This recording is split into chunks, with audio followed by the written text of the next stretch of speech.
Hello learners, कैसे हैं आप सभी लोग। Welcome back to my classes for CA foundation business laws. दोस्तों, आज के इस लेक्चर में हम लोग पढ़ने वाले हैं unit number 3 of the Indian contract act 1872, जिसका नाम है other essential elements of a contract. दोस्तों, इस यूनिट के बारे में जो सबसे अच्छी बात है वो ये है कि ये यूनिट बहुत ही ज्यादा इंटरेस्टिंग भी है और आपके एग्जाम के लिए बहुत ज्यादा इंपॉर्टेंट भी है। तो आपको पढ़ने में मजा भी आने वाला है, प्लस आपको बोनस में मार्क्स भी मिलने वाले हैं। चलिए आते हैं हम लोग unit number 3 of the Indian contract act 1872 पर, जिसका नाम है other essential elements of a contract. दोस्तों, जब हम लोग इस यूनिट को पढ़ेंगे ना, तो इसमें बहुत ही इंटरेस्टिंग से टॉपिक्स हमारे सामने आएंगे। चलिए जल्दी से देख लेते हैं कि वो टॉपिक्स कैसे होने वाले हैं। तो सबसे पहले बात की जाए तो हम लोग को पढ़ना पड़ेगा कि कॉम्पिटेंट पार्टीज कौन होते हैं। कॉम्पिटेंट पार्टीज कौन होते हैं? अब कॉम्पिटेंसी वैसे तो हम लोग बोल सकते हैं कि जो भी कॉन्ट्रैक्ट साइन कर सकता है वो कॉम्पिटेंट है, बट आखिर कॉन्ट्रैक्ट साइन करने के लिए एलिजिबल कौन होता है वो हम लोग पढ़ेंगे कॉम्पिटेंसी ऑफ पार्टीज के अंदर। इसके बाद हम लोग आएंगे फ्री कंसेंट के ऊपर। दोस्तों, कंसेंट तो बहुत ही सिंपल सी चीज है ना, सहमति। किसी ने हाँ बोला मतलब कंसेंट हो गई, but it is not that simple. सिर्फ हाँ बोलने का मतलब हाँ बोलना, सहमति देना नहीं होता है। तो ये ध्यान रखिएगा कि सहमति और फ्री कंसेंट में बहुत ज्यादा फर्क होता है, और हम लोग उसी फर्क को यहां पर अच्छे तरीके से जानेंगे और बहुत डिटेल में पढ़ेंगे। फिर आते हैं लॉफुल ऑब्जेक्ट एंड कंसिडरेशन।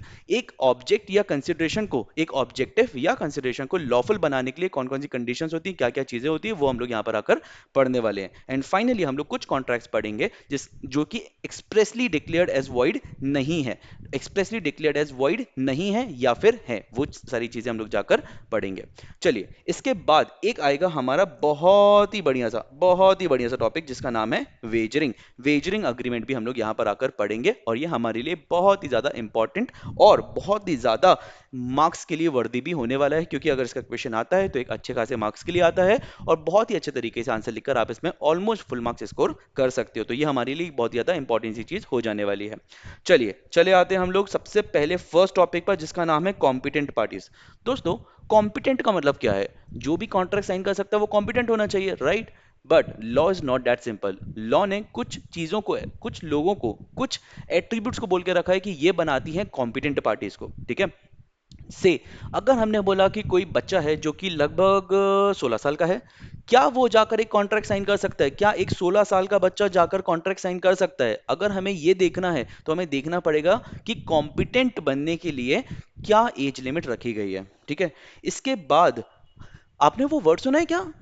कोई कोई होता है जो कभी कभी बहका बहका सा बिहेव कर रहा होता है, कभी कभी अपने सेंसेस में नहीं हो रहा होता है, कभी कभी उसके डिसीजन जो है वो थोड़े इरेशनल होते हैं, तो इसको बोला जाता है लॉ की लैंग्वेज में sound mind, whether the person is of sound mind और नॉट। अब इसमें कुछ कंडीशंस दी हुई है कि कभी कभी साउंड माइंड का रहता है, कभी कभी नहीं भी रहता है। तो उन केसेस में कब होगा कि कोई इंसान है जो कभी साउंड माइंड का रहता है, कभी तो नहीं रहता है, तो उन केसेस में कैसे हम लोग डील करेंगे वो भी हम लोग इसके अंदर पढ़ेंगे। एंड फाइनली हम लोग आएंगे और पढ़ेंगे नॉट डिस्क्वालीफाइड पर्सन को। कौन से लोग ऐसे हैं जो कि डिस्क्वालीफाइड हैं? तो ये वो लिस्ट है जो कि डिस्क्वालिफिकेशन की है। अगर इनमें से कोई भी लोग हैं तो वो डिस्क्वालीफाइड होते हैं, तो हम लोग को पढ़ना पड़ेगा कि ऐसे कौन से लोग हैं जो डिस्क्वालीफाइड नहीं है, मतलब जो भी हम लोग कॉम्पिटेंट पार्टीज बोल रहे हैं वो इन लिस्ट में नहीं आनी चाहिए, वो डिस्क्वालीफाई नहीं होनी चाहिए, ठीक है। चलिए, तो इन नोट्स को ना बड़े ही अच्छे तरीके से, बड़े ही समराइज तरीके से, बड़े ही प्यार से बनाया गया आप लोगों के लिए। और अगर आपको इन नोट्स को एक्सेस करना है ना, तो वैसे तो आप डिस्क्रिप्शन में दिए गए लिंक से भी कर सकते हो, और अगर आप इसको हमारी वेबसाइट पे देख रहे हो तो आपको नोट्स सेक्शन के अंदर ये बढ़िया तरीके से मिल जाएगा। बट यहाँ पर बहुत इंपॉर्टेंट बात आपके लिए क्या है वो जान लीजिए। इन नोट्स को जब भी आपको पढ़ना है ना, तो आपको फर्स्ट टाइम जब आप रिवाइज करोगे, फर्स्ट टाइम, तो इन वीडियोस के साथ ही करना है। अगर ये वीडियोस आपके सामने नहीं है ना, तो इन नोट्स को पढ़ने में आपको थोड़ी सी डिफिकल्टी हो सकती है, क्योंकि इसमें हमने छुपाए हैं कुछ माइंस। माइंस मतलब क्या? माइंस मतलब वो चीजें जो आपके नॉलेज को टेस्ट करेंगी, जो कि आपको लेक्चर में देखते देखते आप पढ़ोगे ना तो आपको मजा आ जाएगा, आपकी नॉलेज टेस्ट हो जाएगी। तो इसीलिए प्लीज इसको ध्यान से पढ़िएगा और ध्यान से समझिएगा। चलिए आगे बढ़ते हैं हम लोग। तो सबसे पहले आते हैं, देखिए जब हम लोग मेजर की बात करेंगे ना, तो वैसे तो वो यहाँ कहीं खत्म हो जाना चाहिए था, बट हम लोगों ने उसको आराम से नीचे खींचा हुआ है, और ऑलमोस्ट यहाँ तक मेजर की बात आई हुई है। और आज हम लोग इस लेक्चर में मेजर के बारे में डिटेल में पढ़ने वाले हैं। और ये जो पूरा यूनिट नंबर 3 है, इसको हम लोग दो पार्ट्स में कवर करेंगे, एक आज कवर करेंगे और एक अपने नेक्स्ट लेक्चर में कवर करेंगे। तो प्लीज इसको ध्यान से समझिएगा। चलिए बात करते हैं एक एक पॉइंट की। तो मेजर की बात करते हैं। मेजर, उसकी एज क्या होनी चाहिए? एज पर द इंडियन मेजोरिटी एक्ट 1875, उसकी एज क्या होनी चाहिए एज पर the Indian majority act 1875? As of now क्या लिखा हुआ है इसमें? 18 साल। 18 साल is the age to be considered for majority in India as of now. Contract is void ab initio, ये कौन सा कॉन्ट्रैक्ट? हम लोगों ने अभी तो इतने सारे कॉन्ट्रैक्ट्स पढ़े, बट वॉइड एब इनिशियो तो नहीं आया, वॉइड आया था, वॉइडेबल आया था, ये कौन सा नया है? ये होता है जो माइनर के साथ किया जाता है, माइनर के साथ किया जाए ना वॉइड एब इनिशियो, मतलब इनिशिएशन से ही वो वॉइड होता है, वॉइड एब इनिशियो। वैसे हम लोगों ने वॉइड को कैसे समझाया हुआ था? Ceases to be enforceable, right? But यहाँ पे सीजेस टू बी एनफोर्सेबल का केस ही नहीं है, जैसे ही आपने माइनर के साथ कॉन्ट्रैक्ट किया वो वॉइड ही हो गया। That is why contract with a minor is not just void but void ab initio. क्या आपको इसको याद रखना पड़ेगा? यस, ये आपके याद रखने के लिए बहुत ही ज्यादा इंपॉर्टेंट है, इसको अभी के अभी स्टार मार्क कर लेना, एक सही प्रैक्टिस मानी जानी चाहिए।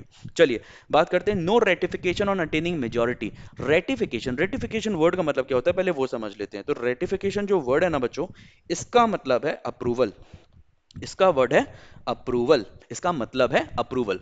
अब एक बात करते हैं, हमें एक चीज बताइए, अगर हमने आपको बोला कि कोई माइनर था, ठीक है, कोई माइनर था, वो था 16 साल का, ठीक है, और आपने उससे कॉन्ट्रैक्ट साइन करवा लिया, ठीक है। अब अभी तो ये कॉन्ट्रैक्ट इनवैलिड है, वॉइड एब इनिशियो है, बट जब वो 18 साल का या फिर 19 साल का हो गया ना, आपने उसे रेटिफाई करवा लिया, रेटिफाई मतलब आपने उससे अप्रूव करवा लिया कि हाँ वो जो कॉन्ट्रैक्ट साइन किया था ना वो आपकी मर्जी से हुआ था, आप एकदम सहमत हो उस कॉन्ट्रैक्ट से, और उसने हाँ भी बोल दिया, ही और शी हैज सेड यस। क्या वो कॉन्ट्रैक्ट वैलिड हो जाएगा? बिल्कुल भी नहीं, क्योंकि no ratification is allowed even after majority. ऐसा हो ही नहीं सकता कि माइनर से मेजर होने के बाद आप उसे हाँ बुलवा दो तो वो कॉन्ट्रैक्ट जो आपने माइनॉरिटी के टाइम पर किया हुआ था वो वैलिड हो जाए, ऐसा बिल्कुल भी नहीं होता है, ध्यान रखिएगा। चलिए, माइनर कैन बी बेनिफिशियरी, इसका मतलब क्या हुआ? माइनर कैन बी बेनिफिशियरी, इसका मतलब क्या हुआ? Minor can be beneficiary. अभी जब हम लोग इंडियन पार्टनरशिप एक्ट पढ़ने को जाएंगे ना, तो वहां पर हम लोग ये कॉन्सेप्ट पढ़ेंगे कि minor can not become partner of a firm but he और she can be admitted to the benefits, admitted to the benefits, admitted for the benefits of the partnership. तो ऐसे करके बेनिफिशियरी बनाया जा सकता है, यानी कि ऐसा किया जा सकता है कि माइनर को और कुछ नहीं, सिर्फ और सिर्फ बेनिफिट्स मिलेंगे जो भी कॉन्ट्रैक्ट हो रहा है उसके, ऐसा किया जा सकता है, बिल्कुल yes. Minor can always plead minority, minor can always plead minority, इसका मतलब क्या हुआ? Minor can always plead minority, इसका मतलब क्या हुआ? इसका मतलब ये हुआ कि माइनर चाहे कुछ भी कर दे, वो ये बोल सकता है मैं तो छोटा हूं ना, मैं तो बच्चा हूं ना, मैं तो मासूम हूं ना, मैं तो माइनर हूं ना। क्या वो बोल सकता है? Yes, always. बट ये ध्यान रखिएगा कि क्रिमिनल केसेस में ऐसा नहीं लगता, यहां पर हम लोग कॉन्ट्रैक्ट की बात करें, कॉन्ट्रैक्ट एक्ट के केस में माइनर हमेशा आकर बोल सकता है कि मैं तो छोटा हूं ना, मैं तो बच्चा हूं ना, मैं तो मासूम हूं ना, मैं तो माइनर हूं ना। बट ये ध्यान रखिएगा, अगर अगर हम ऐसा बोले कि उसने अपने आप को खुद ही झूठा झूठा मेजर बताया था, मतलब जब वो हमारे पास आया ना, हमारी कंडीशन थी कि माइनर के साथ डील नहीं करते, बट उसने खुद से झूठ बोल दिया कि मैं तो मेजर हूं, और उस बेस पर हमने उसके साथ डील किया, क्या फिर भी वो लायबल नहीं है? क्या फिर भी वो लायबल नहीं है? इसको एक बार के लिए सोचो, लगे तो लेक्चर को पॉज करो और नीचे कमेंट कर दो बढ़िया तरीके से, ठीक है? हाँ तो बताओ क्या लगता है, क्या लगता है? तो भाई वो फिर भी लायबल नहीं है, कितनी इंपॉर्टेंट बात है, वो फिर भी लायबल नहीं है, तो यहां पर ये ध्यान रखिएगा। तो minor can always plead minority, minor can always plead minority, ये ध्यान रखिएगा, minor can always plead minority even when falsely represented as major. अगर उसने खुद को ही झूठ मूठ का मेजर बताया है तो भी ही और she can plead minority. Plead करने का मतलब क्या होता है? आपने वो लीगल ड्रामा मूवीज देखी है क्या? वहां पे देखना, जनरली जब जज के सामने वो एक्यूज आता है ना, तो जज पूछते हैं कि how do you plead, how do you plead, मतलब आप खुद को क्या बोलते हो, तो गिल्टी हो नॉट गिल्टी हो, तो उसका मतलब प्लीड होता है, ठीक है? चलो, rule of estoppel can not be applied against a major. अब इसके लिए हमें थोड़ा सा आपको नॉलेज देना पड़ेगा पार्टनरशिप का, जहां पर हम लोग जाके एस्टोपल का डिटेल में मतलब समझेंगे, उसके बाद हम लोग यहाँ चले आएंगे और इसको एक बार डिटेल में अच्छे से पढ़ लेंगे, ठीक है? चलिए अभी आते हैं, guardian can enter into a contract on minor's behalf other than immovable property. Guardian can enter into a contract on minor's behalf other than immovable property. क्या मतलब हुआ इसका? आपको वो याद है, एक मूवी आई थी बजरंगी भाईजान, बजरंगी भाईजान एक बहुत ही शानदार सी मूवी आई थी कुछ सालों पहले, राइट? उसमें आपको याद है एक कैरेक्टर था जिनका नाम था मुन्नी, जिनका नाम था मुन्नी। ये जो मुन्नी थी ना, ये माइनर थी। ऑफ कोर्स हमें एज नहीं पता, बट हमें ये पता है कि उस टाइम पर जब ये मूवी साइन हुई थी ना, तब ये माइनर थी। तो मतलब contract with a minor is void ab initio, मतलब वो कॉन्ट्रैक्ट जो फिल्म का वो होगा वो वॉइड एब इनिशियो है क्या? बिल्कुल भी नहीं। इस केस में ये ध्यान रखिएगा कि अदर देन इमूवेबल प्रॉपर्टी अगर बात की जाए, अदर देन इमूवेबल प्रॉपर्टी अगर बात की जाए, अदर देन इमूवेबल प्रॉपर्टी अगर बात की जाए, तो माइनर के पेरेंट्स के साथ कॉन्ट्रैक्ट साइन किया जा सकता है। अगर अदर देन इमूवेबल प्रॉपर्टी बात की जाए तो माइनर के जो पेरेंट्स हैं ना, उनके साथ कॉन्ट्रैक्ट साइन किया जा सकता है। इमूवेबल प्रॉपर्टी का किया जा सकता है क्या? नहीं, ठीक है? पेरेंट्स मतलब जब हमने पेरेंट्स बोला आई मेंट गार्जियन, अगर पेरेंट्स नहीं गार्जियन है तो गार्जियन के साथ भी चल जाएगा ये कॉन्ट्रैक्ट, ठीक है। अब सर्टिफाइड गार्जियन कौन होता है? जो कोर्ट अपॉइंटेड गार्जियंस होते हैं, ठीक है। Certified guardians can sell minor's property with sanction of court. अगर माइनर की कोई प्रॉपर्टी है, गार्जियन बेच सकते हैं क्या? बिल्कुल भी नहीं, गार्जियन बेच ही नहीं सकते जब तक कि वो माइनर मेजर में ना हो जाए। Even after sanction of court नहीं बेच सकते। बट जब यहाँ पर बात की जाए सर्टिफाइड गार्जियन की जो कि कोर्ट अपॉइंटेड गार्जियन है, तो वो चाहे तो इमूवेबल प्रॉपर्टी ऑफ माइनर को भी बेच सकता है, only after sanction of court, only after orders of court, only after approval of court, ठीक है। चलिए बात करते हैं no specific performance can be demanded. इसके जस्ट बाद जब हम लोग यूनिट नंबर 4 पर जाएंगे ना, तो उसका नाम है परफॉर्मेंस। जब हम लोग यूनिट नंबर 4 पर जाएंगे ना बच्चों, उसका नाम है परफॉर्मेंस। वहां पर एक वर्ड आता है जिसका नाम होता है स्पेसिफिक परफॉर्मेंस। मैं अभी आपको मतलब बता देता हूँ उसका, ठीक है। स्पेसिफिक परफॉर्मेंस का मतलब बता देते हैं। देखो समझो एक बात को, सोचो आपने हमारे ऑनलाइन लेक्चर्स में एनरोल किया, ठीक है। आपने हमारे ऑनलाइन लेक्चर में बहुत भरोसा दिखाकर एनरोल किया। आपके पेपर्स हैं से जनवरी 2026 में, आपके पेपर्स हैं जनवरी 2026 में, और हमने आपसे वादा किया है कि आपको सारे के सारे लेक्चर्स मिल जाएंगे से 15 अक्टूबर तक आपको सारे के सारे लेक्चर्स मिल जाएंगे।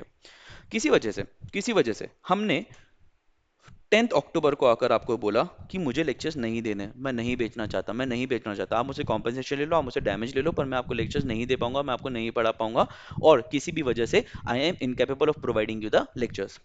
यहाँ पर आप क्या चाहोगे हमसे? पैसे वापस लेना? हो सकता है आप चाहो कि कॉम्पेंसेशन दे दीजिए एंड वी आर फाइन, आप हमारी फीस रिफंड कर दीजिए, शायद थोड़ा सा एक्स्ट्रा पैसा दे दीजिए and we are fine. But कुछ बच्चे ऐसे होंगे ना जो बोलेंगे सर हम लोग के जनवरी में पेपर है, 3 महीने बचा हुआ है, इनफैक्ट 3 महीने भी पूरे नहीं बचा हुआ है, तो आप लोग ऐसे मत कीजिए, आप लोग लेक्चर्स दीजिए और हमें लेक्चर्स ही चाहिए, हमें कोई पैसा कोई कॉम्पनसेशन कुछ भी नहीं चाहिए, हमें तो लेक्चर्स के लेक्चर चाहिए। इसको बोला जाता है स्पेसिफिक परफॉर्मेंस, यानी कि जहां पर आपने बोला कि मुझे कुछ और नहीं चाहिए, मुझे कुछ और नहीं चाहिए, मुझे जो कॉन्ट्रैक्ट में वादा किया गया था वही पूरा करके चाहिए, स्पेसिफिक परफॉर्मेंस चाहिए, उसको बोला जाता है स्पेसिफिक परफॉर्मेंस। बट क्या माइनर के खिलाफ आप ऐसा कर सकते हो? माइनर के अगेंस्ट, माइनर के सामने आप ऐसा कर सकते हो? बिल्कुल भी नहीं। माइनर से आप स्पेसिफिक परफॉर्मेंस बुलवा ही नहीं सकते, माइनर से आप स्पेसिफिक परफॉर्मेंस करवा ही नहीं सकते, ये ध्यान रखिएगा। मतलब minor can always plead minority ना, वो बोल देगा मैंने तो उस दिन ऐसे ही बोल दिया था, बट क्या आप उससे एक स्पेसिफिक परफॉर्मेंस करवा सकते हो? बिल्कुल भी नहीं, बिल्कुल भी नहीं करवा सकते। Can not be insolvent, minor का दिवालिया नहीं निकल सकता, minor can not be declared as insolvent. Can not be partner but admitted for the benefits, ये हम लोगों ने पढ़ा, और इसके बारे में हम लोग बहुत ज्यादा डिटेल में जाकर पढ़ेंगे जब हम लोग अपने इंडियन पार्टनरशिप एक्ट के बारे में पढ़ेंगे। द इंडियन पार्टनरशिप एक्ट 1932 के बारे में जब हम लोग पढ़ेंगे तब हम लोग इसको डिटेल में जाकर पढ़ेंगे।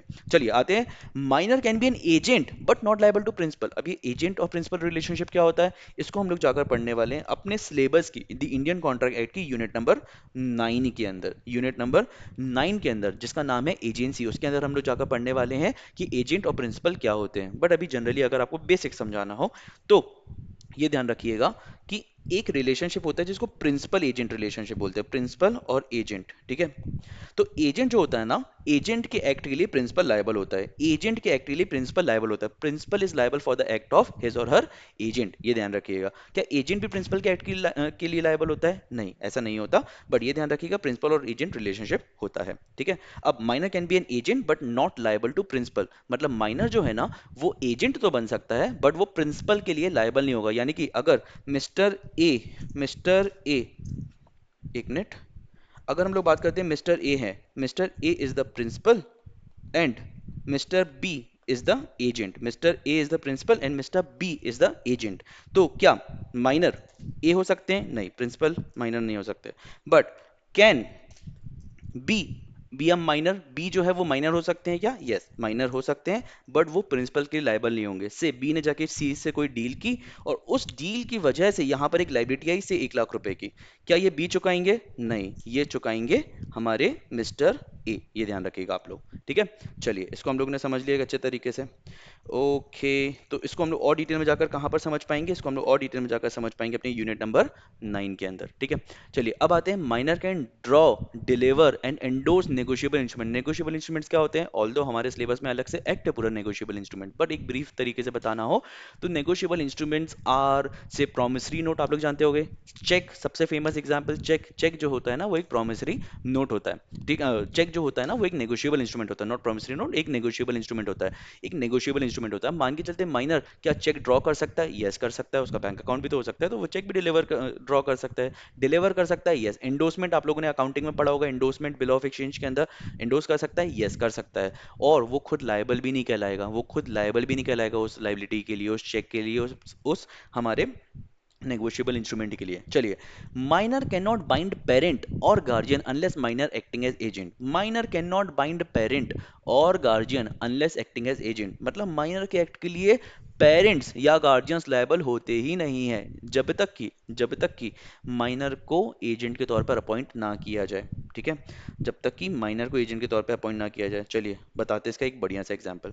ठीक है, एक बढ़िया सा एग्जाम्पल बताते हैं। चलो, हमें एक चीज बताओ,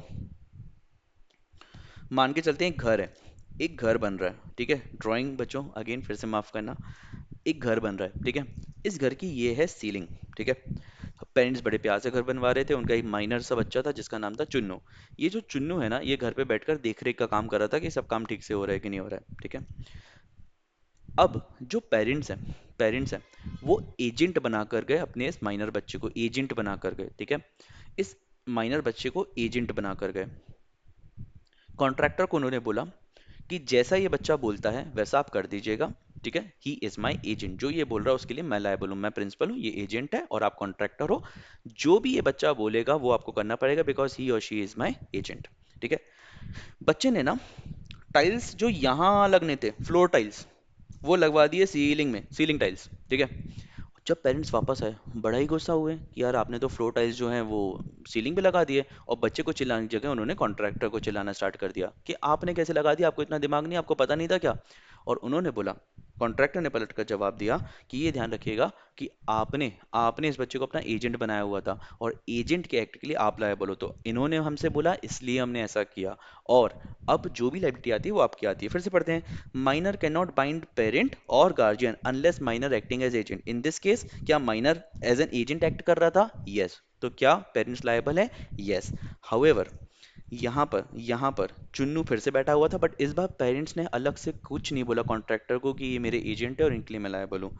चुन्नू बैठा हुआ था, चुन्नू मस्ती के मूड में था। चुन्नू ने बोला कि भैया यहाँ के टाइल्स जो है ना वो आप यहाँ लगा दीजिए, सीलिंग के टाइल्स, जो फ्लोर के टाइल्स है ना वो आप सीलिंग में लगा दीजिए। और भैया ने लगा भी दिया, पेरेंट्स से बिना पूछे। माइनर की बात सुनकर सोचा कि बच्चा है, दिमागदार है, और उसी के सामने पूरा बन रहा है, इसको पता होगा, और उन्होंने लगा दिया। अब बताओ, क्या इस केस में पेरेंट्स लायबल होंगे? नहीं, because minor was not acting as their agent. अगर minor would have been acting as their agent तो फिर पेरेंट्स लायबल हो जाते। ठीक है, चलो, joint contract of minor and adult, mister A miss B का कॉन्ट्रैक्ट हुआ।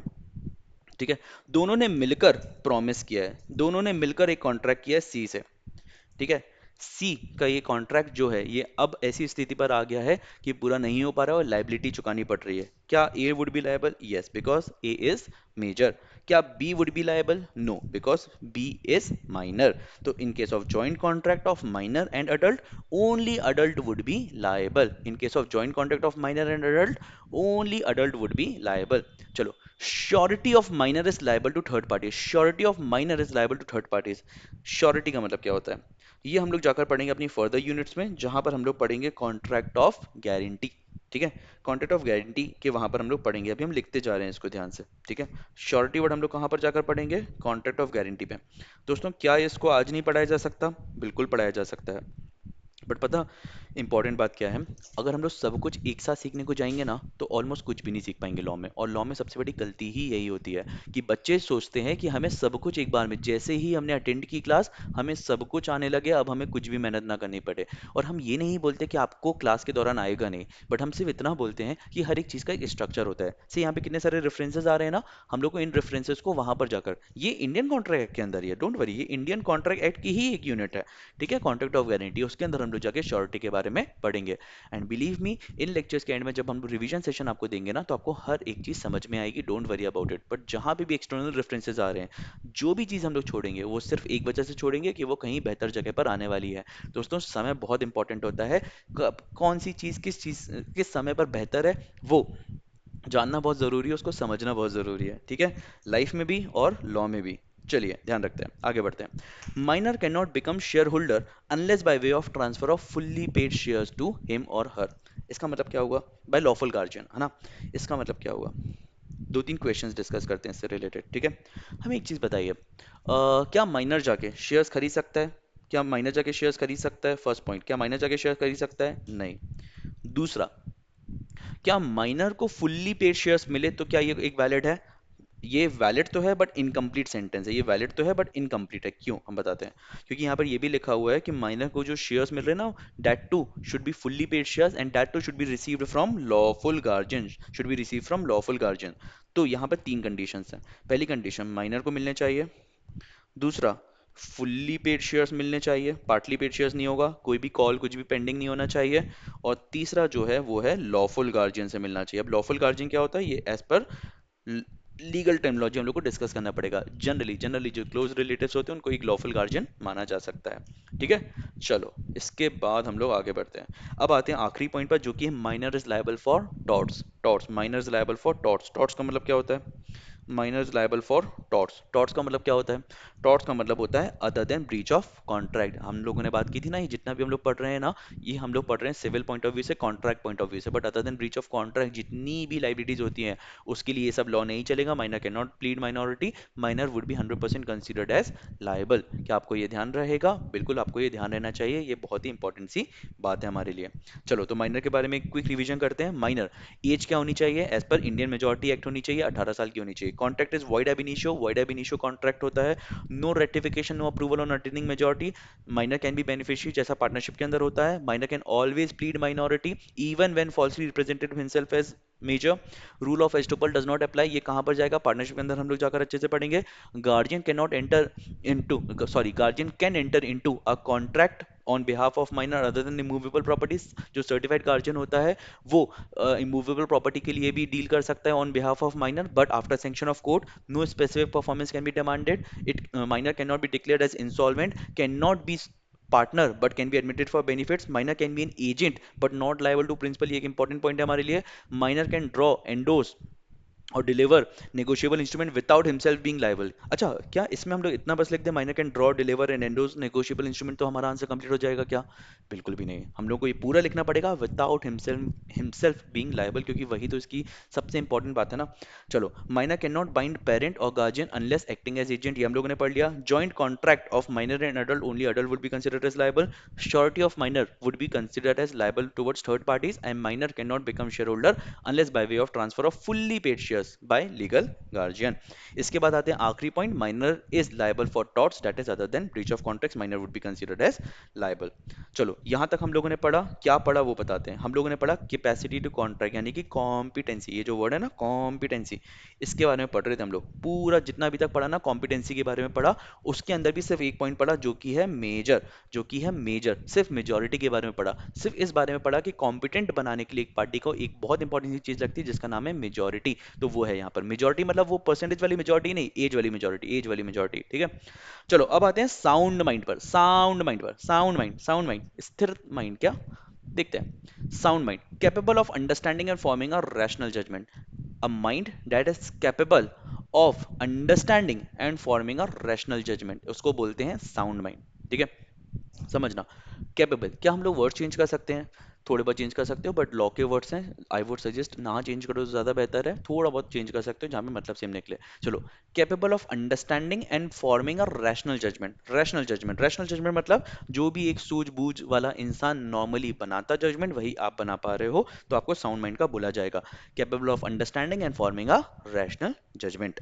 चलो, इसमें सबसे इंपॉर्टेंट वर्ड क्या है? रैशनल, ध्यान रखिएगा। ठीक है, चलो अब आते हैं usually unsound, occasionally sound. Usually unsound mind का रहता है ये, यूजुअली अनसाउंड माइंड का रहता है, यूजुअली ऐसे ही घूमता रहता है अनसाउंड माइंड का। ठीक है, जजमेंट वगैरह नहीं बना पाता है, बट कभी कभी ऐसा होता है कि किसी दिन वो शुभ मुहूर्त आता है जब ये साउंड माइंड का हो जाता है। ठीक है, कभी कभी वो शुभ मुहूर्त आता है जब ये साउंड माइंड का हो जाता है। तो बताइए, इस आदमी को क्या बोला जाए, कब ये कॉन्ट्रैक्ट कर सकता है? ये आदमी पता कब कॉन्ट्रैक्ट कर सकता है? जब ये साउंड माइंड का हो, जब ये उस शांत मन में हो। चलिए फिर से बात करते हैं। क्या ये आदमी जो कि कभी कभी साउंड माइंड का होता है, कभी कभी साउंड माइंड का होता है, कभी कभी रैशनल जजमेंट बना पाता है, ये कब कॉन्ट्रैक्ट कर सकता है? तो ये तभी कॉन्ट्रैक्ट कर सकता है जब ये साउंड माइंड का हो। तो यूजली अनसाउंड, ओकेशनली साउंड, तो कब कॉन्ट्रैक्ट करो? Make contract when he is of sound mind. अब आते हैं यूजली साउंड, ओकेशनली अनसाउंड, हमेशा हमेशा रैशनल जजमेंट बनाने के योग्य रहता है। कभी कभी ऐसा होता है कि ओकेशनली अनसाउंड माइंड का हो जाता है किसी वजह से। ठीक है, बहक जाता है। Can not make contract when he is of unsound mind, simple सी बात है ना। जब हमेशा जब हमेशा साउंड माइंड के होते हो, कभी कभी अनसाउंड माइंड के होते हो, तो कम नहीं कर सकते कॉन्ट्रैक्ट जब अनसाउंड माइंड के होते हो। हमेशा हमेशा अनसाउंड माइंड के होते हो, कभी कभी साउंड माइंड के होते हो, तो कब कर सकते हो कॉन्ट्रैक्ट जब साउंड माइंड के होते हो। सिंपल। चलो, if contract made by person with unsound mind, then the contract would be considered as void। void। और यहाँ पे आपको लिखना चाहिए एक बहुत ही इंपॉर्टेंट सी लाइन जिसका नाम है नॉट voidable। ठीक है। आपने किसी अनसाउंड माइंड के साथ कॉन्ट्रैक्ट कर लिया ना, तो उसको वॉइड बोला जाता है, वॉइडेबल नहीं बोला जाएगा। क्या होता है वॉइड और वॉइडेबल, हम लोगों ने यूनिट नंबर 1 के अंदर डिटेल में पढ़ा हुआ है। अगर आपको कोई गलती से याद नहीं आता है तो प्लीज जाएं लेक्चर नंबर 1 को वापस से देखें। ठीक है। नॉट वॉइडेबल, ये है एक वॉइड कॉन्ट्रैक्ट। चलिए इसके बाद आते हैं नॉट डिस्क्वालीफाइड। छोटी सी लिस्ट दी हुई है कि इन पर्संस को डिस्क्वालीफाइड माना जाता है, तो फॉरेन सोवेनर्स, foreign ambassadors, alien enemy, convicts, insolvents. बहुत ही सिंपल सिंपल सी टर्म्स है, nothing major explanation required over here. ठीक है। चलो अब हमें बताओ, सबसे पहले अब हमें बताओ कि इंपॉर्टेंट सी बात, हम लोगों ने क्या पढ़ा अभी तक, हम लोगों ने पढ़ा कॉम्पिटेंट पार्टीज कौन होती हैं। कॉम्पिटेंट पार्टी होने के लिए 3 कंडीशन फुलफिल होनी चाहिए। पहली कंडीशन कौन सी है, पहली कंडीशन सामने वाला मेजर होना चाहिए। दूसरी कंडीशन साउंड माइंड का होना चाहिए। और तीसरी कंडीशन नॉट डिस्क्वालीफाइड होना चाहिए। ठीक है। यहाँ पे बच्चों प्लीज डिस्क्वालीफाइड मत लिख कर आ जाना, बहुत मेहरबानी होगी, प्लीज इसको डिस्क्वालीफाइड मत लिख कर आ जाना। कुछ बच्चे लिख कर आ जाते हैं और फिर गड़बड़ हो जाती है और उनको लगता है सिंपल सा सेम तो पॉइंट ही लिखा है, बट ऐसा नहीं होना चाहिए। नॉट डिस्क्वालीफाइड है, ये डिस्क्वालीफाइड नहीं है। ठीक है। इसके साथ हम लोगों ने इन 4 में से एक बहुत इंपॉर्टेंट पॉइंट को कवर किया जिसका नाम था बाय कॉम्पिटेंट पार्टीज। अब आते हैं हम लोग दूसरे पॉइंट पर जिसका नाम है फ्री कंसेंट। अब हम लोग आते हैं दूसरे पॉइंट पर जिसका नाम है फ्री कंसेंट। ये एक बहुत ही इंपॉर्टेंट सी बात है, कंसेंट समझना बहुत इंपॉर्टेंट है। कंसेंट का जो सिंपल सा मतलब है वो है सहमति, वो है सहमति। ठीक है, सहमति। बट ये जो मतलब है ना दोस्तों, ये है सिर्फ और सिर्फ कंसेंट वर्ड का, ये है मतलब सिर्फ और सिर्फ कंसेंट वर्ड का। अगर हम आपसे बात करें फ्री कंसेंट की तो वो थोड़ा सा डिफरेंट है और उसकी को हम लोग समझ लेते हैं। और जैसे ही हम लोग फ्री कंसेंट को खत्म करेंगे ना, हम लोग एक छोटा सा पॉइंट और कवर कर सकते हैं, अनलॉफुल ऑब्जेक्ट इन कंसिडरेशन, और फिर हम लोग इस लेक्चर को बंद कर देंगे। ठीक है। देखते हैं, अगर हम लोग को लगता है कि ये बहुत हैवी हो गया है तो हम लोग यहीं पर बंद कर देंगे, या फिर एक और टॉपिक हम लोग कवर कर सकते हैं जिसका नाम है अनलॉफुल ऑब्जेक्ट इन कंसिडरेशन, और उसके बाद हम लोग इस लेक्चर को खत्म कर देंगे। ठीक है। चलो बात करते हैं फ्री कंसेंट की। फ्री कंसेंट, देखो कंसेंट का मतलब सहमति होता है ना, अग्री करना। बट जब फ्री कंसेंट की बारी आती है ना तो वो कुछ और है। फ्री कंसेंट की बारी आती है ना वो कुछ और है, वो बताते हैं हम आपको क्या है। फ्री कंसेंट जब बोलते हैं ना तो फ्री कंसेंट ऐसा बोलते हैं, जब फ्री कंसेंट बोलते हैं ना तो फ्री कंसेंट बोलते हैं agreeing on the same thing. अच्छा, सहमति का मतलब यही है, agreeing on the same thing, सहमति सेम, सेम हमारी मति है ना, agreeing on the same thing. But जब हम लोग बात करते हैं ना फ्री कंसेंट की तो वो होता है agreeing on the same thing in the same sense. This is the difference between consent and free consent. कुछ बच्चे हमसे पूछते हैं कि सर अगर हमने फ्री कंसेंट की जगह कंसेंट लिख दिया तो क्या वो एक गलत आंसर माना जाएगा। यस बच्चों, वो एक कंप्लीटली गलत आंसर माना जाएगा, क्योंकि यहाँ पर आपको समझना पड़ेगा कि agreeing on the same thing, ये जो इतना वाला पार्ट है ना, ये है सहमति को लेकर, कंसेंट को लेकर। But in the same sense ये है आपका फ्री कंसेंट को लेकर। ये बहुत ज़्यादा इंपॉर्टेंट है, सेम सेंस में अग्री करना चाहिए। ठीक है। चलो बात करते हैं फ्री कंसेंट, तो agreeing upon the same thing in the same sense. अब कब माना जाएगा, तो it should not be caused by 5 things. It should not be caused by 5 things. Number 1, coercion, coercion नहीं होना चाहिए। क्या होता है कोअर्जन, अब भी जस्ट समझते हैं इसी लेक्चर में। Undue influence, it should not be caused by undue influence. It should not be caused by fraud, it should not be caused by misrepresentation, and it should not be caused by mistake. अगर ये 4 चीजों में होता है, 4 या 5 चीजों की वजह से होता है, तो बोला जाता है कि फ्री कंसेंट नहीं है, अदरवाइज फ्री कंसेंट है। इन शॉर्ट ऐसा बोला जा सकता है क्या, लॉ में ये डिफाइन नहीं किया कि फ्री कंसेंट कब मानी जाती है, बट लॉ में ये जरूर डिफाइन किया है कि फ्री कंसेंट कब नहीं मानी जाती है। तो that becomes very very important for us to understand. ठीक है। चलो आते हैं यहाँ पर, हम लोग समझते हैं कुछ इंपॉर्टेंट पॉइंटर्स। ठीक है।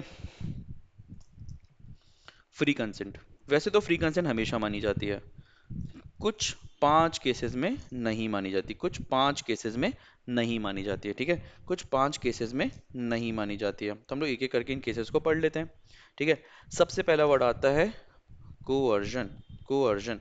ठीक है। कोअर्जन का मतलब क्या होता है, कोअर्जन का मतलब क्या होता है, कोअर्जन का मतलब होता है थ्रेटनिंग और सॉरी कमिटिंग और threatening to commit any act which is forbidden by Indian penal code. अगर इंडियन पीनल कोड ने किसी एक्ट को मना करके रखा हुआ है, तो या तो फिर आप वो एक्ट करते हो या फिर करने की धमकी देते हो, तो उसको बोला जाता है कोअर्जन करना। और इसमें एक बहुत इंपॉर्टेंट सी लाइन जो है वो जोड़ी गई है, जिसका नाम है कि threatening to commit suicide is coercion. Threatening to commit suicide, अगर आप किसी को ऐसे डरा धमका रहे हो ना कि मैं अपनी नस काट लूंगा, मैं सुसाइड कर लूंगा अगर तुमने मुझे हाँ नहीं बोला तो, और उसके बाद उसने हाँ बोला, तो उसको फ्री कंसेंट नहीं माना जाएगा। इसको माना जाएगा कंसेंट ऑब्टेन्ड बाय कोअर्जन। और इसको कॉन्ट्रैक्ट में कौन से कॉन्ट्रैक्ट के अंदर डाला जाता है वो हम लोग थोड़ी देर में देखते हैं, बट अभी के लिए ये समझिए, coercion threatening to commit any act which is forbidden by Indian penal code, नस काटने की धमकी देना, that would be called as coercion। ठीक है, चलो ध्यान रखिएगा coercion। ओके, इसके बाद दूसरा आता है, अभी शॉर्ट में समझते हैं फिर हम लोग डिटेल में जाएंगे। दूसरा आता है अनड्यू इन्फ्लुएंस।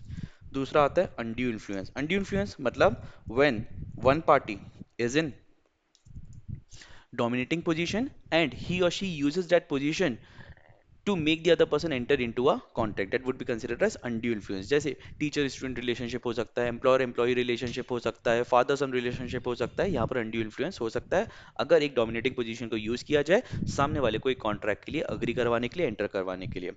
ठीक है, तीसरा होता है फ्रॉड। ये तो वो एक जाना माना वर्ड है, फ्रॉड। फ्रॉड का मतलब क्या होता है वो समझते हैं। फ्रॉड का मतलब होता है जब आपने इंटेंशनल डिसीविंग किया हो, इंटेंशनल कंसीलमेंट ऑफ फैक्ट किया हो, यानी कि जानबूझकर जानबूझकर पूरी मति के साथ आपने सामने वाले को धोखा दिया हो या फिर सामने वाले से कोई बात छुपाई हो, उसको बोला जाता है फ्रॉड। क्या होती है टेक्निकल डेफिनेशन अभी हम लोग वहां पर जाकर देखते हैं। फिर आते हैं हम लोग मिस रिप्रेजेंटेशन पे। मिस रिप्रेजेंटेशन पे हम लोग आ जाते हैं मिस रिप्रेजेंटेशन पे। मिस रिप्रेजेंटेशन का मतलब क्या होता है?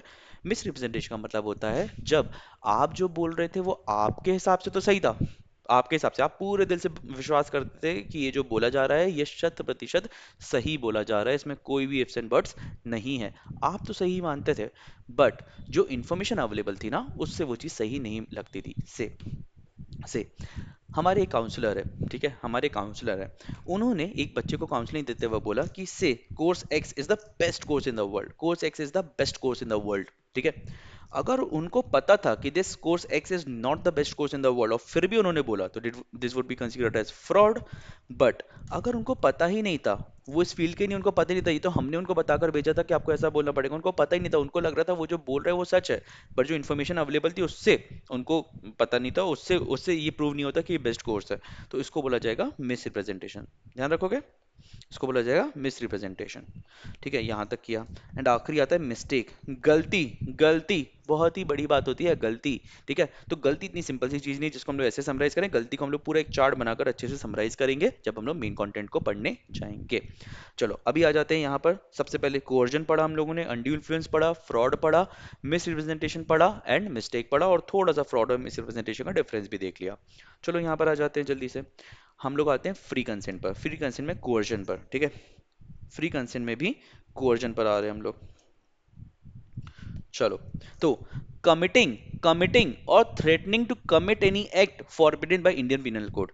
कमिटिंग और threatening to commit any act forbidden by Indian penal code. Indian penal code के थ्रू जो भी आपने ऐसा या तो काम किया या थ्रेटन टू कमिट किया, किडनैपिंग क्या होगा, बिल्कुल यस, इंडियन पिनल कोड के अंदर किडनैपिंग कवर्ड है।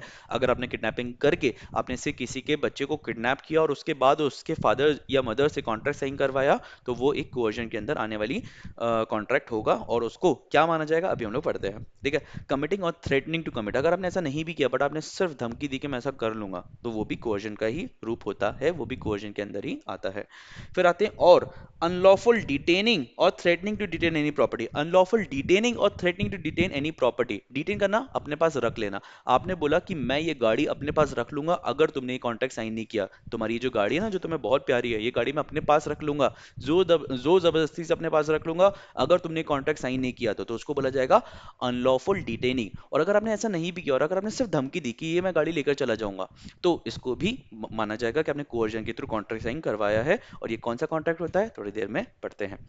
फिर आते हैं with the intention of causing any person to enter into an agreement. ये आपने ये जितने भी कर्म कांड किए क्यों किए हैं, आपने with the intention of causing any person to enter into an agreement. अच्छा, coercion might be directed by third party as well. ऐसा हो सकता है कि आपने खुद ना किया, आपने किसी से करवाया हो, तो भी उसको coercion बोला जाएगा. Yes. Threatening to commit suicide is also coercion. Threatening to commit suicide is also coercion. हम लोगों ने पढ़ा हुआ था कि अगर threatening to commit suicide है, आपने suicide करने की धमकी दी है और फिर कोई कॉन्ट्रैक्ट करवाया है, वो भी coercion के अंदर आता है.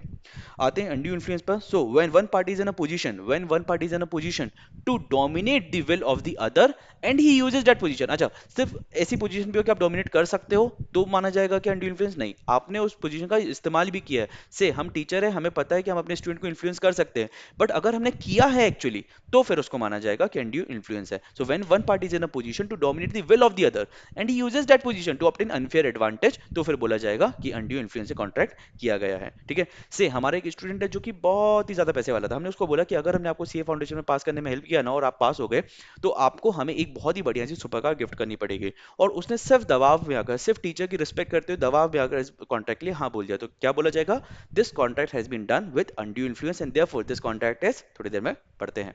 चलो, बर्डन ऑफ प्रूफ, इसको लीगल वर्ड में एक और वर्ड बोला जाता है. पता है ये बर्डन ऑफ प्रूफ जो होता है ना, इसका लीगल वर्ड एक और है, वो हम आपको बता देते हैं. बर्डन ऑफ प्रूफ को एक और वर्ड बोला जाता है जिसका नाम है ओनस. ठीक है. अरे ये तो थोड़ा सा लाइट हो गया, चलो डार्क में लिख देते हैं.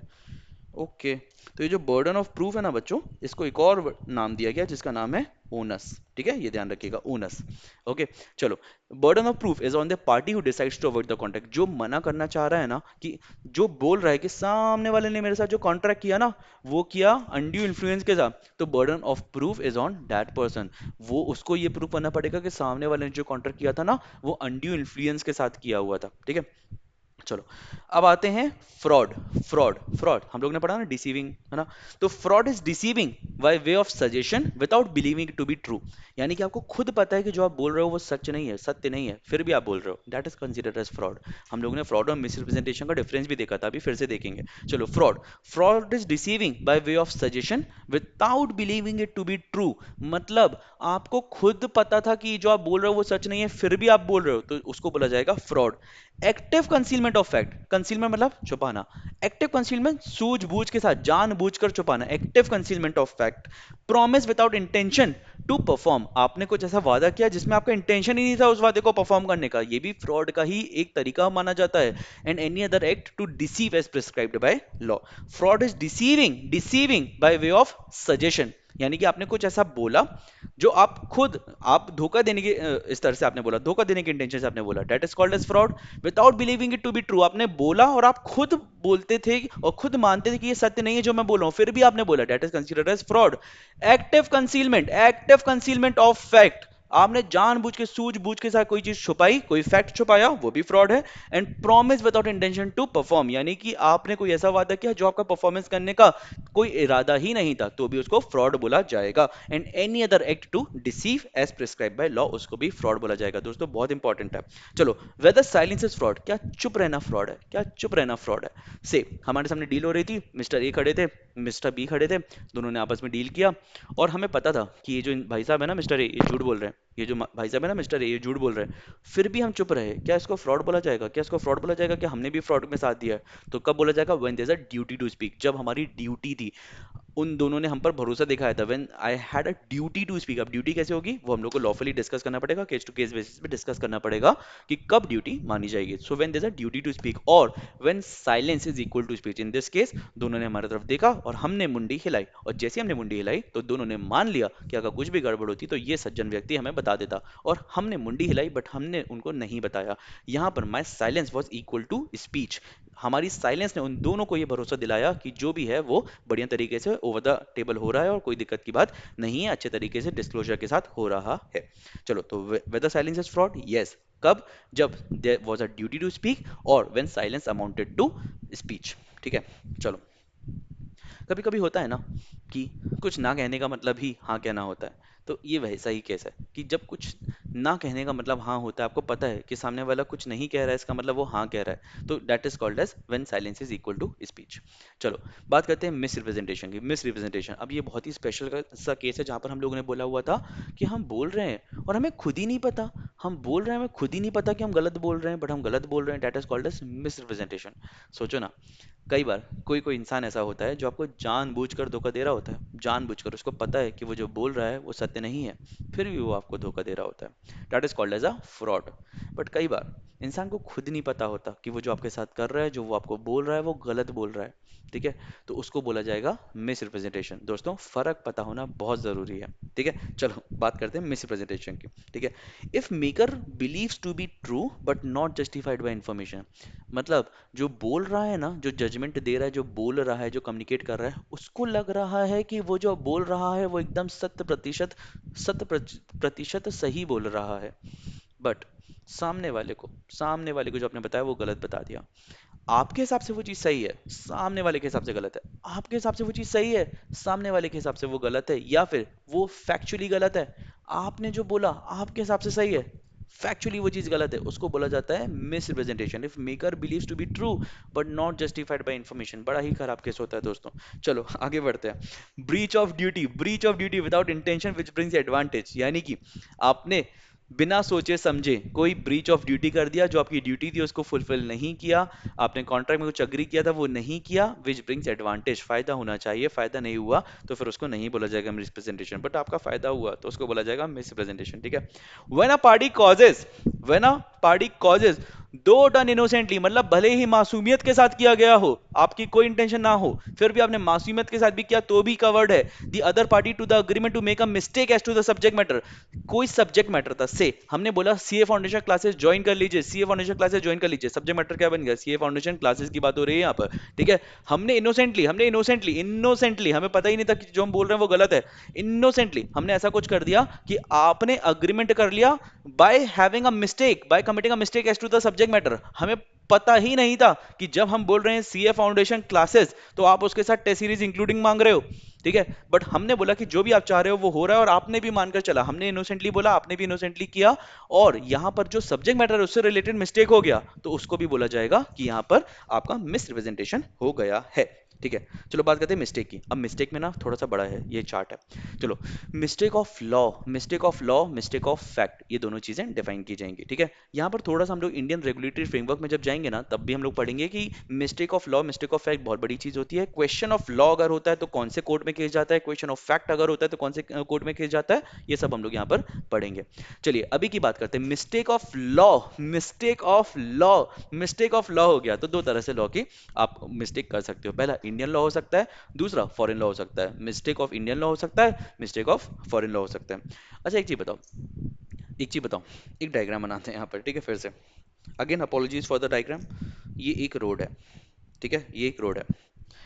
मिस्टर ए को जाना चाहिए था यहाँ लेफ्ट लेन से, पर मिस्टर ए गए यहाँ से, टन यहाँ से गए, ठीक है।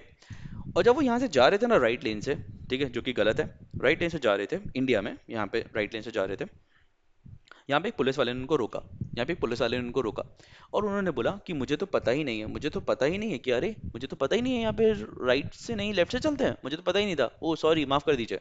क्या पुलिस वाले उनको माफ़ करेंगे? नहीं करेंगे। क्या पुलिस वाले को उनको माफ़ करना चाहिए? बिल्कुल नहीं करना चाहिए। वो पुलिस ऑफिसर को उनको माफ़ करना भी नहीं चाहिए। वाई? बिकॉज अगर कोई मिस्टेक ऑफ इंडियन लॉ है ना, तो कॉन्ट्रैक्ट जो है वॉइडेबल नहीं, वैलिड माना जाता है। ऑल्दो ये कॉन्ट्रैक्ट की बात नहीं है, बट हमने एक आपको वैलिड एग्जांपल से बताया बस, कि यहाँ पर अगर मिस्टेक ऑफ इंडियन लॉ होती है ना, तो कॉन्ट्रैक्ट को वैलिड ही माना जाता है। क्योंकि non awareness of the Indian law is not an excuse to not follow it. आपको नहीं पता था, इसका मतलब ये थोड़ी आप फॉलो नहीं करोगे इंडियन लॉ को, ठीक है। तो ये ध्यान रखिएगा, तो नॉट वॉइडेबल वैलिड माना जाएगा, ठीक है। अगर कोई कॉन्ट्रैक्ट है जो इंडियन लॉ के हिसाब से नहीं है, आपसे मिस्टेक हो गई है, आपसे गलती हो गई है, आपने इंडियन लॉ को गलत समझ लिया, गलत इंटरप्रेट कर लिया है, क्या उस कॉन्ट्रैक्ट को वॉइड माना जाएगा? नहीं, वैलिड माना जाएगा। आपको जो भी रूल्स एंड रिस्पॉन्सिबिलिटीज है उसको पूरा करना पड़ेगा, वैलिड कॉन्ट्रैक्ट है। चलिए बात करते हैं फॉरेन लॉ की। से आप बाहर जा रहे थे, इंडिया से बाहर जा रहे थे, आपने ना एम्बेसी में या फिर आपने इमिग्रेशन के टाइम पे कोई फॉरेन लॉ जो है वो गड़बड़ हो गया, उससे रिलेटेड मिस्टेक हो गया आपसे, तो वॉइड होगा कॉन्ट्रैक्ट, नॉट वॉइडेबल, वॉइड होगा कॉन्ट्रैक्ट, पूरी पूरी तरह से वॉइड होगा। वॉइडेबल नहीं होगा, एट दी ऑप्शन नहीं होगा, पूरी तरीके से वॉइड होगा। चलो मिस्टेक ऑफ फैक्ट की बात करते हैं। मिस्टेक ऑफ फैक्ट यूनिलेटरल या बायलेटरल। अगर यूनिलेटरल है मतलब एक तरफ से, मिस्टर ए और मिस बी कॉन्ट्रैक्ट कर रहे थे, किसी एक के तरफ से गड़बड़ गड़बड़ हो गया, किसी एक की तरफ से गड़बड़ हो गया, मिस्टेक ऑफ फैक्ट हो गया, तो कॉन्ट्रैक्ट वैलिड माना जाता है, कॉन्ट्रैक्ट वैलिड माना जाता है। ऐसा क्यों होता है बच्चों? क्योंकि अगर ऐसा नहीं होगा ना, तो जब भी किसी को भी अपना कॉन्ट्रैक्ट तोड़ना होगा ना, वो बोलेगा मुझसे गलती हो गई। सोचो कितना दर्दनाक मंजर होगा वो, जब कोई आएगा और बोलेगा मुझसे गलती हो गई। तो ऐसा नहीं होना चाहिए, उस कॉन्ट्रैक्ट को वैलिड माना जाएगा, वॉइड या वॉइडेबल नहीं होगा, उसको ये आदेश नहीं दिया जाएगा, उसको ये ऑफर नहीं दिया जाएगा, उसको ये तरीका नहीं दिया जाएगा कि आप कॉन्ट्रैक्ट से बाहर जा सको। तो समझो कोई अगर आपके पास आया और उसने अचानक से एक दिन आकर बोल दिया कि मुझसे गलती हो गई थी, तो दोनों ने बोल दिया तो बात अलग है, दोनों ने बोल दिया मुझसे गलती हो गई, ए ने बोला बी को मुझसे गलती हो गई, बी ने बोला ए को मुझसे भी गलती हो गई, तो फिर चल जाएगा, तो फिर कॉन्ट्रैक्ट वॉइड माना जाएगा, ceases to exist, ceases to be enforceable. But सोचो ना, अगर किसी एक ने आकर बोल दिया कि मुझसे गलती हो गई, कितना दर्दनाक मंजर हो जाएगा दूसरे के लिए। तो इसीलिए लॉ में इसको वैलिड माना गया है, लॉ में इसको वैलिड माना गया है। ठीक है, चलो पढ़ते हैं। Unilateral mistake of fact, neither void nor voidable, यानी कि वैलिड। बायलेटरल की बात करते हैं, दोनों तरफ से गलती हो गई, हो सकती है, बिल्कुल यस, तो इसको बोला जाएगा वॉइड। चलो यहां तक हम लोगों ने पढ़ लिया और बढ़िया है। अब आते हैं इंपॉर्टेंट पॉइंट पर। आपने नोटिस किया क्या, हमने शुरू के 4 पॉइंट्स में आपको बताया ही नहीं कि वो वॉइड है या वॉइडेबल है, सिर्फ मिस्टेक में आकर बताया, क्योंकि वहां पर चेंज था ना। इसलिए हम लोग यहाँ पर, पता, ये जो जगह छोड़ी है ना, ये मनोरंजन के लिए नहीं छोड़ी है, ये जगह छोड़ी है बहुत काम की बात के लिए।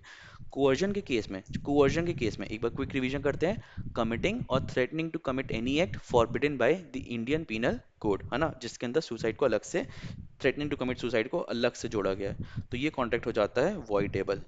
ठीक है।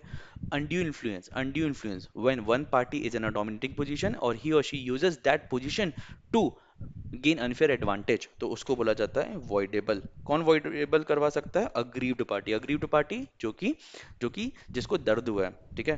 Fraud, fraud active concealment of fact हुआ है अगर, ठीक है, डिसीव किया है किसी को, तो ये भी कॉन्ट्रैक्ट हो जाता है वॉइडेबल। क्या बात कर रहे हो, मतलब सामने वाला अभी भी कॉन्ट्रैक्ट में कंटिन्यू कर सकता है फ्रॉड होने के बाद भी? यस, कर सकता है, उसकी मर्जी, उसको पता चल गया आपने फ्रॉड किया था, फिर भी वो आपके साथ ही रहना चाहता है, चल जाएगा वॉइडेबल। ठीक है, वॉइड नहीं होगा, वॉइडेबल होगा। मिस रिप्रेजेंटेशन, सोचो आपने गलती की, भले ही जानबूझ के नहीं की, इनोसेंटली कर दी, गलती कर दी, सामने वाले को पता चल गया, कॉन्ट्रैक्ट वॉइडेबल। ठीक है, वॉइडेबल मतलब क्या वो चाहे तो आपके साथ रह सकता है? यस, रह सकता है, कोई दिक्कत की बात नहीं है। बट इसमें से सबसे ज्यादा डेंजर बात थी ये वाली भाई, ये तो अलग ही लेवल का था, कि फ्रॉड, फ्रॉड किया सामने वाले ने, तो भी अगर दोनों लोग कंटिन्यू करना चाह रहे तो क्या कंटिन्यू हो सकता है? यस, कंटिन्यू हो सकता है, कोई दिक्कत की बात नहीं। अग्रीव्ड पार्टी चाह रही कि मैं तो कंटिन्यू करना चाहती हूँ, मुझे फिर भी इसी के साथ रहना है, तो वो चल सकता है। बड़ा ही मस्त पॉइंट है ये। चलो आते हैं। coercion, undue influence, फ्रॉड, मिसप्रेजेंटेशन, इन चारों ही केसेस में क्या होता है? वॉइडेबल होता है कॉन्ट्रैक्ट। मिस्टेक के केस में हमने रेफर अबव क्यों लिखा है? क्योंकि यहाँ पर केसेस होते हैं अलग अलग, जिसको समराइज ऑलरेडी किया जा चुका है, तो यहाँ पर अलग से करने की जरूरत नहीं थी। ठीक है, आई होप ये आपके लिए बहुत ही बढ़िया सा रहा होगा।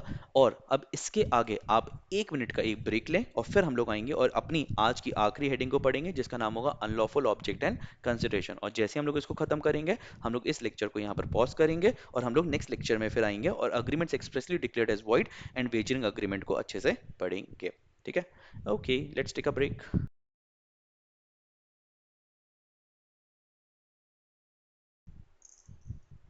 चलिए हम लोग आ जाते हैं ब्रेक के बाद वापस और पढ़ते हैं एक आखिरी हेडिंग को, जिसका नाम है unlawful object and consideration. Object मतलब जस्ट पर्पस से किया गया, ऑब्जेक्टिव से किया गया, एंड कंसिडरेशन जो हम लोग ने यूनिट नंबर 2 के अंदर पढ़ा, क्विड प्रो को something in return.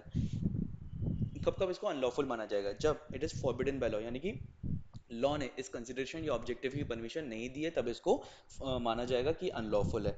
If permitted defeats provisions of law, यानी कि अगर इसको अलाउ कर दिया तो जो प्रोविजंस ऑफ लॉ है वही डिफीट हो जाएंगे। से अगर कहीं पर लिखा हुआ है कि जो डील है वो सिर्फ मनी में होनी चाहिए, जो डील है वो सिर्फ मनी, किसी एक्ट में लिखा हुआ है कि इस चीज से रिलेटेड, से वॉर से रिलेटेड जो भी डील है वो मनी में होनी चाहिए, और अगर हमने उसमें कुछ ऐसा अलाउ कर दिया जो कि डायरेक्टली भले ही मनी नहीं है बट मनी का ही एक फॉर्म है, से चेक से कर दिया, तो if permitted defeats provisions of law. Fraudulent, fraudulent, fraudulent, fraudulent, ठीक है, फ्रॉडुलेंट, अगर फ्रॉडुलेंट है, इफ ऑब्जेक्ट या कंसिडरेशन फ्रॉडुलेंट है, कंसिडरेशन ऐसा है जो जिसकी परमिशन लॉ देता ही नहीं है कि इसको कॉन्ट्रैक्ट में यूज किया जा सके, तो उसको बोला जाएगा फ्रॉडुलेंट।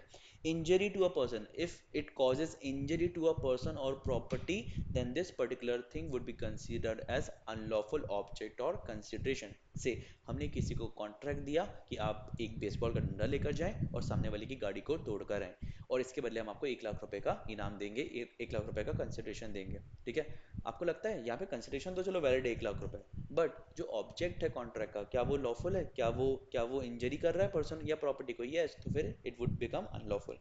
इमोरल है, इलीगल भी नहीं है, चलो इलीगल भी नहीं है, कुछ भी नहीं है, अनएथिकल तो है, इमोरल, मोरालिटी के अगेंस्ट तो जा रहे हो ना, सोसाइटी के मॉरल प्रिंसिपल्स के अगेंस्ट तो जा रहे हो ना, तो भी उसको अनलॉफुल या अनलॉफुल मान लिया जाएगा, अनलॉफुल ऑब्जेक्ट के कंसिडरेशन मान लिया जाएगा। And finally if it is opposed to public policy, अगर पब्लिक पॉलिसी के अगेंस्ट जा रही है कोई चीज, तो उसको बोला जाएगा कि वो हमारी अनलॉफुल है। चलो बात करते हैं अपोज टू पब्लिक पॉलिसी के अंदर क्या क्या आता है। Trading with enemy, trading with enemy, आपने एनिमी कंट्री के साथ, से कंट्री ए कंट्री बी के आपस में वॉर चल रहे हैं और आप उन्हीं के साथ डील कर रहे हो, तो फिर उसको बोला जाएगा trading with enemy, opposed to public policy, unlawful object and consideration. ठीक है, स्टिफलिंग प्रोसिक्यूशन, स्टिफलिंग प्रोसिक्यूशन इसका मतलब क्या होता है, dropping criminal cases for money, dropping not all cases, criminal cases, आप किसी का क्रिमिनल केस जो है वो ड्रॉप कर रहे हो, क्यों, क्योंकि आपको पैसे मिल रहे हैं, इसको बोला जाता है stifling prosecution, stifling, obstruction of justice, आप जस्टिस का खेल रहे हो, dropping criminal case for money, this is called as stifling prosecution. बहुत बढ़िया वर्ड है, इसको प्लीज ध्यान रखिएगा, और बच्चे आप लोग भूलते हो उसको, तो प्लीज इसको स्टामार्क भी कर लो अभी कभी।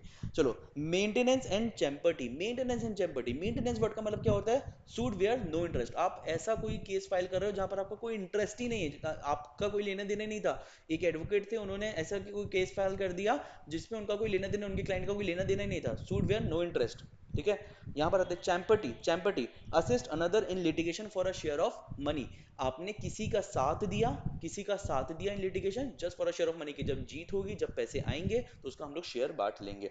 चलिए, trafficking public office, trafficking public office, आपने गवर्नमेंट ऑफिसर को ब्राइब किया, trafficking public office, government officer को ब्राइब किया, that is opposed to public policy.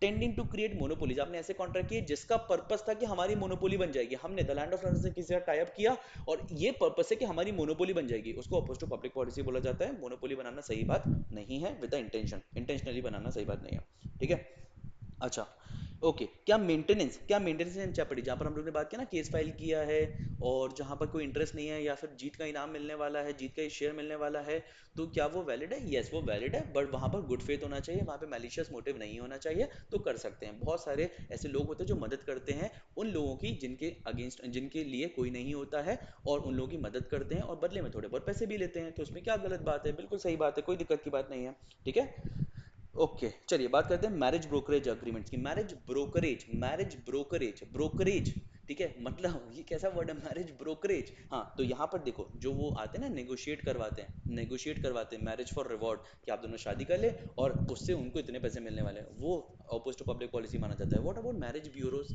Marriage bureaus वो जो दो बायोडेटा मिलवाते हैं और बोलते हैं आप लोग आपस में मिल लो, अगर आप लोग को अच्छा लगता है तो बढ़िया, और अगर सब सेट हो जाता है तो मेरी एक फीस बनती है, क्या वो इलीगल है, क्या वो अपोज टू पब्लिक पॉलिसी है, नहीं। बट जहां पर आपने सामने लोग को कन्विंस कर रहे हो कि आप दोनों शादी कर लो, मुझे पैसे मिलेंगे, तो that would be called as marriage brokerage agreements, it would be considered as opposed to public policy. Interference with the course of justice, अगर आप जस्टिस से कोई विटनेस है और आप विटनेस टैंपरिंग कर रहे हो, आप सामने वाले को जाकर बोल रहे हो कि कोर्ट में जाकर गवाही मत दीजिएगा, आप विटनेस टैंपरिंग कर रहे हो, आप ऑब्स्ट्रक्शन ऑफ जस्टिस कर रहे हो, आप कोर्स ऑफ जस्टिस के बीच में आ रहे हो, इंटरफेयर कर रहे हो कोर्स ऑफ जस्टिस में, तो उसको बोला जाएगा opposed to public policy.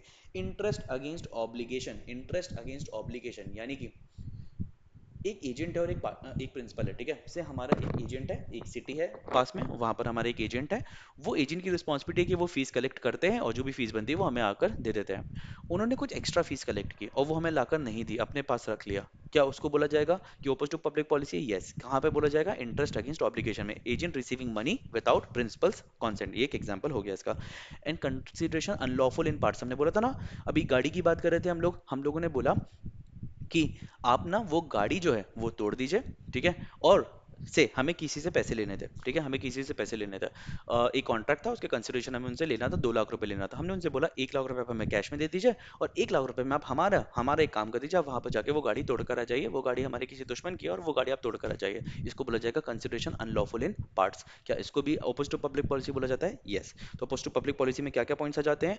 Trading with enemy, stifling prosecution, maintenance in champerty, trafficking public office, tending to create monopolies, marriage brokerage agreements, interference with the course of justice, interest against obligation and consideration unlawful in parts। ये सारी चीजें आ जाती हैं हमारी oppose to public policy के अंदर। Okay, अब हम लोग इस लेक्चर को यहाँ पे खत्म करते हैं और नेक्स्ट लेक्चर में हम लोग आएंगे और पढ़ेंगे agreements expressly declared as void and wagering agreement के बारे में, और यूनिट नंबर 3 को टाटा बाय बाय बोल देंगे। Okay, thank you so much, I hope आपको ये लेक्चर पसंद आया होगा। और दोस्तों मैं आपको एक चीज़ बता दूं, जनरली बच्चे हमसे जब कांटेक्ट करते हैं ना, तो वो ये बताते हैं कि सर मुझे ना लॉ में थोड़ा सा डर लग रहा है। बट हम ये बोलेंगे कि लॉ एक बहुत ही प्यारा सा सब्जेक्ट है, आपको बहुत ही अच्छे तरीके से पढ़ना भी है, समझना भी है, और सिर्फ ये ध्यान रखना है कि कुछ बेसिक चीज़ें हैं जिसका आपको यहाँ पर बिल्कुल भी ध्यान रखकर चलना है और बिल्कुल भी नहीं भूलना है। जैसे कि जब भी आप अपने आंसर्स लिखें तो उसको एक अप्रोप्रिएट फॉर्मेट में लिखें, ठीक है। आपको राइटिंग प्रैक्टिस बहुत करनी है, आपको कुछ भी कितना भी समझ में आ जाए, आपको राइटिंग प्रैक्टिस बहुत सारी करनी है, यहाँ पे राइटिंग प्रैक्टिस बहुत सारी करनी है। और आपको ये ध्यान रखना है कि जब आप काम कर रहे हो ना, तब कहीं पे भी ऐसा नहीं होना चाहिए कि आपका काम बिगड़ जाए, ठीक है। आपको ये ध्यान रखना है, फॉर्मेटिंग अच्छे से रखो, राइटिंग प्रैक्टिस अच्छे से रखो, अपना रिवीजन बढ़िया से करते रहो, और आई वुड सजेस्ट रिवीजन की जगह रिकॉल करो। अभी रिकॉल क्या होता है, रिकॉलिंग टेक्निक क्या होती है? रिकॉलिंग टेक्निक होती है जहां पर आप एक वाइट पेपर लेते हो और जो भी आपने पढ़ा है उसको बिना देखे लिखने की कोशिश करते हो, that is called as a recalling technique. बहुत ही ज़्यादा इंपॉर्टेंट होती है। इसके अलावा अगर आपको ये नोट्स अच्छे लगते हैं तो आप हमारी वेबसाइट यानी कि www.thelandoflearners.com पर आएँ और यहाँ पर जाकर आप इन नोट्स को खरीद सकते हो। यहाँ पे डिजिटल कॉपी भी मिल जाएगी आपको, और आप चाहो तो हमारे नंबर पर कांटेक्ट करके हमसे फिजिकल कॉपी भी ले सकते हो। नंबर क्या है? 9243109902। ठीक है, इस नंबर पर कांटेक्ट करके, इस नंबर पर व्हाट्सएप करके आप हमसे हमारी फिजिकल कॉपी भी ऑर्डर करवा सकते हो, इन नोट्स की फिजिकल कॉपी भी ऑर्डर करवा सकते हो। ये ध्यान रखिएगा। बाकी आप वेबसाइट पर आएँ, आप व्हाट्सएप पर आएँ और आप आराम से अपने सारे डाउट्स को डिस्कस कर लें। अगर कुछ डाउट्स होते हैं तो आप इस यूट्यूब वीडियो, अगर ये यूट्यूब पर अवेलेबल है तो आप इसके कमेंट सेक्शन में भी पूछ सकते हो। अगर आप हमारे साथ एनरोल्ड हो तो आप हमारे व्हाट्सएप ग्रुप पर भी पूछ सकते हो, और ये बढ़िया तरीके से आपकी क्वेरीज जो हैं वो सारी की सारी सॉल्व हो जाएंगी। ठीक है, so thank you so much, see you all in the next lecture, thank you.